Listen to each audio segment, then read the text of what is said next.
Hello kings and queens, we are still on trending topics, and today we are going to be talking about wives, what it means to be a wife in Nigeria, in Africa, or in any patriarchal society, and what you should do to protect yourself and to make sure that wife does not turn into punchy bag or maid.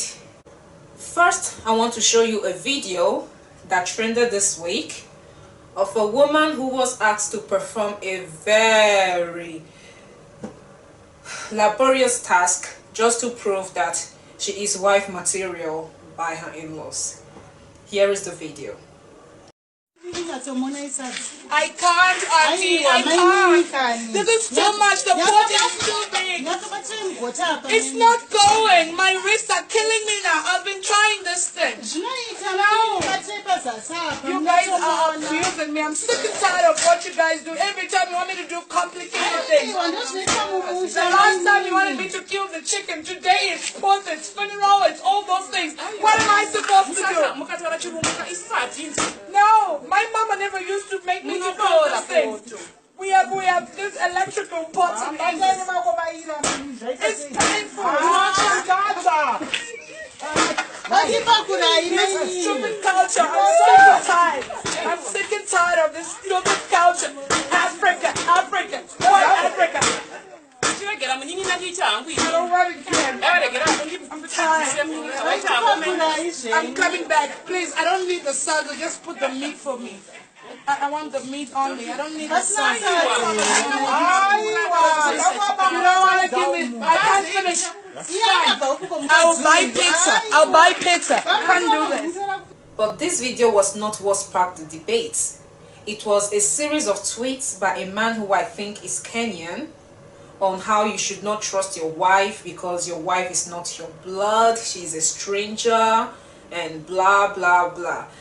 And my opinion about the tweet is that I understand where the man is coming from, and I understand why he is coming from there. And because I don't want to keep lamenting over the same issues, I prefer at this point to just offer solutions. Okay, let me give you advice on how you can, avoid this kind of disrespect in future if you are not yet married, or how you can reset the disrespect to respect if you are already married and going through crap. First of all, women need to start doing things they cannot finish.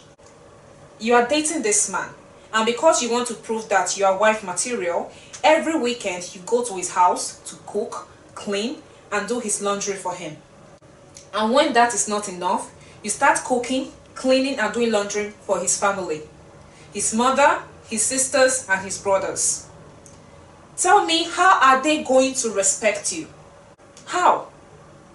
If you and your fiancé even visit his family for the first time, do not lift a finger.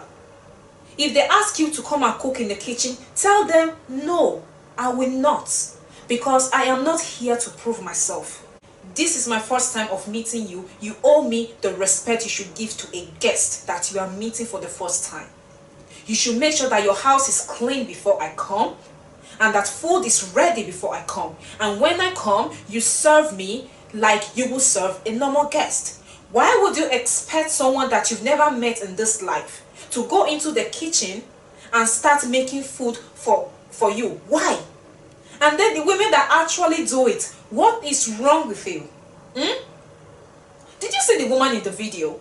She said that she cannot do it, and then she left. When they wouldn't serve her chicken, she left, and she told them that she will buy pizza because she has the money to buy pizza. Please stop allowing yourself to be subjected to ridiculous and humiliating tasks and tests just because you want a man to marry you, especially when you know that you don't want to carry on doing these things for as long as you are married to this man. Because for real, how many years can you spend slaving yourself for a man and his family? How many? Come on, girl. Number 2, and this is important, women need to stop meddling in their in-laws' business.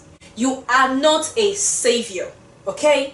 When you start dating a man or you get married to a man and then you notice that there are problems in his family, it is not your place to solve those problems. You are not the peacemaker, whatever you think you are. Face your marriage, face your husband, face your children, and leave the in-laws to deal with their own shit. Because the moment you start meddling, you've started involving yourself with something that is bigger than you. Especially when these problems have been in existence even before you knew that you even existed in the first place. Girl, face your life, know your place, and keep shut. Number 3, draw your boundaries, okay? I asked this question on Facebook. If you and your husband live in a town and his family lives in another town, whenever you are visiting this other town, do you have to inform his family? My answer was no. Unless I have dealings to do with the family, I'm not going to report to them every time I step into that town. They are not an embassy that I must report to every single time. That is how you draw your boundaries. You know, I spend a lot of time criticizing Nigerian men. I criticize many or even most of the things that they do. But one thing that I admire in them is how they draw boundaries and how they are strategic about everything they do. You will never see a Nigerian man trying to meddle into his wife's family business. You will never see a Nigerian man hustling to impress his in-laws. How many times have you heard that a Nigerian man went to visit his in-laws for the first time and he started washing their car? How many times? Never. They know how to command respect. They know how to let them know that I'm marrying your daughter doesn't mean that now I have to take all of you. No. My business is with your daughter. Women need to start doing the same thing. Okay? You need to start letting your in-laws know that most of your dealings will be with the husband. Last but not the least, maintain your identity. Okay? Just because you are married now to a man doesn't mean that you have to lose your identity and take on his identity. What is this desire and desperation to please in-laws? And oh my God, stop it. Stop it. I am an Esan woman. So now I'm dating a Yoruba man. All of a sudden I start behaving like a Yoruba woman. I start kneeling down all the way down. And I start speaking Yoruba, learning Yoruba. Who has time for that? Who has time for that? First of all, I'm not very fond of Yoruba culture or any other culture in Nigeria to begin with, because they all have their own crap. They all seem to be aimed at subjugating and oppressing women. So because of that, they are ruled out for me. And secondly, because I have my own identity, I cannot see myself losing my identity to take on the identity of a man. And this brings us to another topic. Women who change their state of origin to that of the man. Origin means origin, okay? It is not debatable. It is not something that you can change. Your origin means where you come from. That is the meaning of the word. So if you are from Edo State and you marry, for example, from Ondo State, you are still originally from Edo State. It does not change. You will not become a Yoruba woman. You cannot become a Yoruba woman by marriage. You remain an Edo woman till you die.